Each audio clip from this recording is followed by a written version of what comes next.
I had to make sure Anita got her speech back, otherwise I might have given it instead.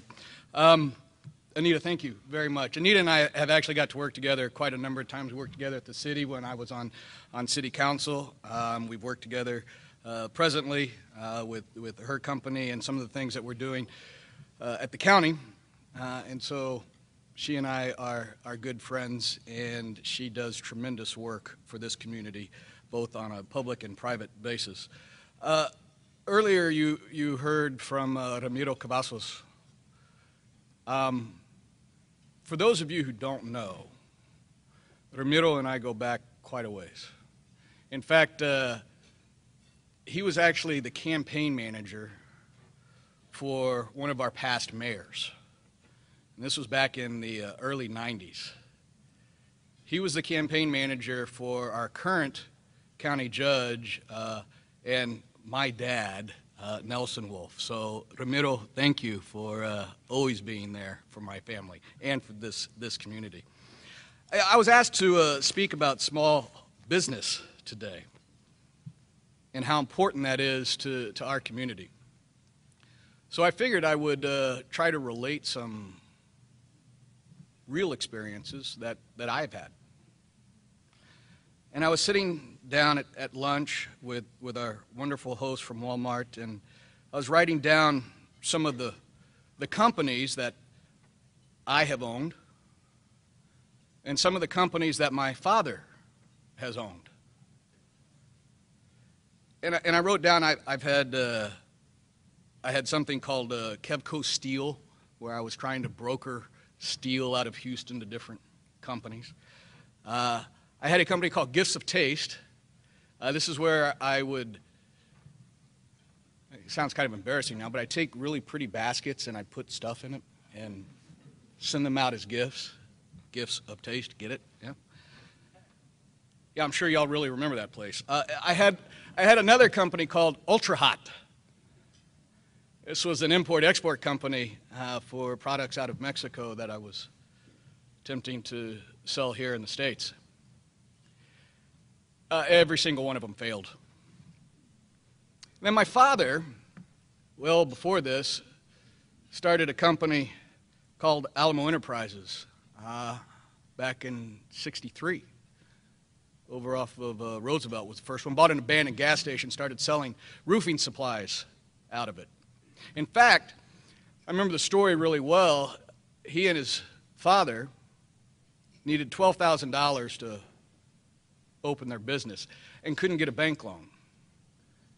So my grandfather, who used to drive trucks for Texas Consolidated Trucking, used to drive trucks with a guy by the name of Tom Turner. Tom had gone on to create a small business at the time called Sigmore Shamrock. And so my grandfather went to Tom Turner and asked to borrow $12,000. And Tom, or sometimes a mobile station, and you see Tetco on there, and you ever wondered what Tetco stood for, it stands for Tommy Turner Company. So we had Alamo Enterprises, sold that, and I guess Dad got a little bored and decided to start another business. He started something called WW Transportation, where we hauled gravel from a gravel pit to a cement factory. And that wasn't enough, so they went ahead and they started some store called Sun Harvest Farms. And he did that for a while. They sold that. I think he sold that for like $26 million. I guess the moral of my story is, it should probably be Dad up here talking to you about small business.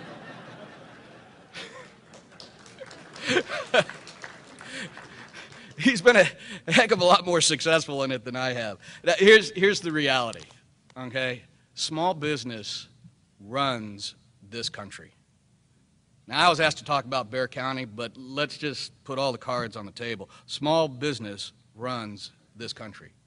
And it means even more to us here in Bexar County. Anybody want to take a guess at how much small business generated in Bexar County? $125 billion. There's 140,000 small businesses in Bexar County. That employs over 99% of all the people here. Now, we hear about the larger companies, and believe me, I spend a whole lot of time in economic development trying to attract companies here. And you hear those names, and that's great, and they're wonderful, and I love having them. But at the end of the day, it's small business that runs this county. It's small business that runs this country. I can't tell you how important it is to me, how important it is to my colleagues on Commissioner's Court, that we do everything and anything we can to help you run your business. Because take it from me, I know how hard it is. I know what it takes to start a small business. I know how often they fail.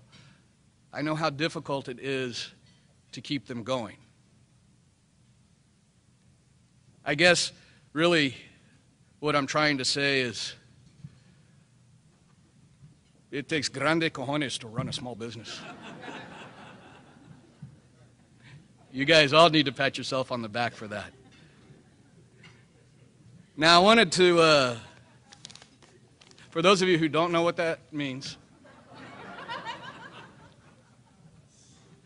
I'm sure there's at least one person at your table that you can ask. And if you're still unsure, come to me after the lunch and I'll tell you. So, I wanted to talk about the Hispanic Chamber for just a moment. Well, first, I have to tell you that Paul Jimenez told me that I could speak for about an hour or so. So, I hope that's all right. Because if it's not, blame him. Paul, where are you? That guy right there. I wanted to talk about the Hispanic Chamber for just a moment. You know, we are talking about the largest, oldest Hispanic chamber in the nation that gets exactly what I just started this conversation off with, and that's that small business runs this community and runs this country. They have been the strongest advocate for that ever since their inception. For those of you who are not members of the Hispanic Chamber, then you will never know what grande cojones means until you join.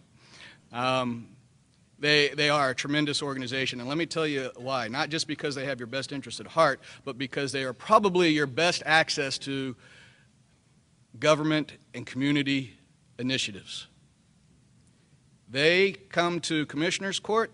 You can ask the councilwoman here. They come to the city, and they provide that link to let us know firsthand what it is you guys need out there.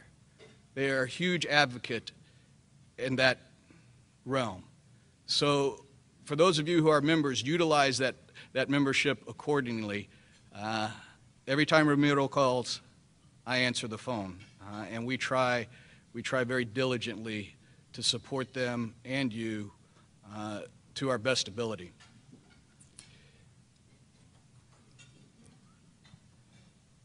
I heard that there's a new councilman here, Ray Saldana.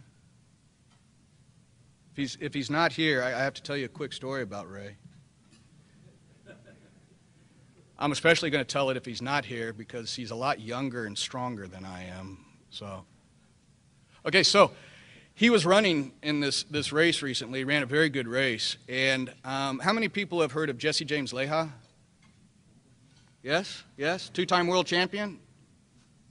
Great boxer, great community advocate, great small business leader. He has Champion Fit Gym. And it's a long story as to why I went there, but I started going there, and I've been training with James for about a year now. You know, when I was growing up, I'd watch those middleweights and lightweight boxers on TV, and I thought to myself, I could beat that guy. Now, you know, I'm not a real big guy. I'm 5'7", 5'8", 200 pounds. And so I started training with James, and I got in the ring and sparred with him one day. Let me tell you something. Any of you who think that you can take on one of those little boxers, go to James's gym and fight him, all right? So Ray, I don't see you out there, but anybody who steps in the ring with a two-time world champion deserves to win city council. Congratulations.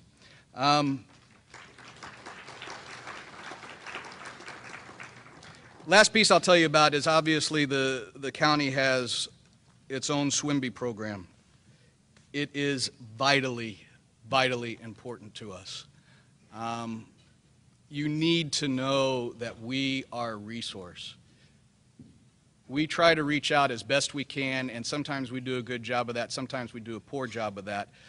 But we can help just as the Chamber helps in providing those networking connections, those interconnecting pieces. But just as importantly, I have a $385 million annual budget.